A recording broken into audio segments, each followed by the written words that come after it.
வணக்கம் மகாலிலா கமதி இருந்து. அதாவது இந்த கோடை விடுமுறைன்னு சொல்லி பிள்ளைகளை குழந்தைகளை கூப்பிட்டு சுற்றுப்பயணத்துக்கு எங்கெங்கே போகிறீங்க.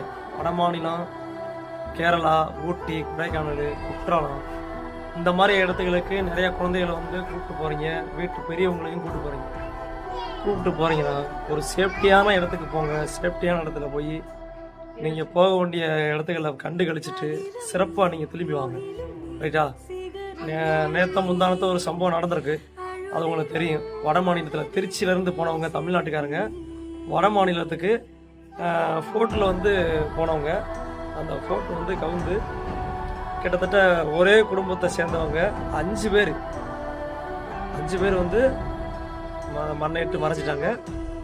அந்த மாதிரி செயல்லாம் இந்த மாதிரி நடக்கக்கூடாது. அந்த குழந்தை, அந்த தாயும் அந்த மகனும் நெஞ்சில் அவங்க மண்ணை விட்டு மறைஞ்ச பிறகும் நெஞ்சில் படுத்து கிடக்காங்க.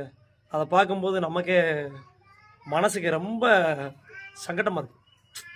அதனால் குழந்தைகளை கூட்டு போகிறவங்க ஃபோட்டு இந்த மாதிரி இதெல்லாம் போவாங்க. அதே மாதிரி இந்த ரவுண்டான சுற்றுது பார்த்தீங்களா, அந்த மாதிரி அந்த சுற்றுறதுக்கெல்லாம் கூட்டு போவாங்க. குழந்தைகளை கிருப்பு வந்துடும், அங்கேருந்து ஒரு மாதிரியா படவடப்பு வந்துடும். அது நம்ம ஜாலியாக நினைக்கிறோம், அது நமக்கு ரொம்ப ஆபத்து. அதனால் முடிஞ்ச அளவுக்கு குழந்தைகளுக்கு கீழே விளாட்றதுக்கு ஒரு இதுக்கு இருக்கும், அதில் விளாடுங்க.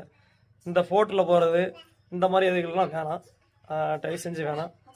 ஆமாம், இது ஒரு எனக்கு பேசணுன்னு ஒரு இது இருந்துச்சு, அதனால் பேசினேன். ரைட்டா? நான் நல்ல இதுன்னு சொல்கிறேன். எல்லாத்துக்கும் நல்லா இருக்கணும். எல்லா குழந்தை, அந்த குழந்தை வேறு, நம்ம குழந்தை வேறு இல்லை, எல்லாம் குழந்தைய தான். ஆனால் குழந்தைகளை நம்ம தான் பாதுகாப்பாக பார்த்துக்கிறணும், நம்ம தான் எச்சரிக்கையாக வளர்க்கணும். ரைட் வாங்க.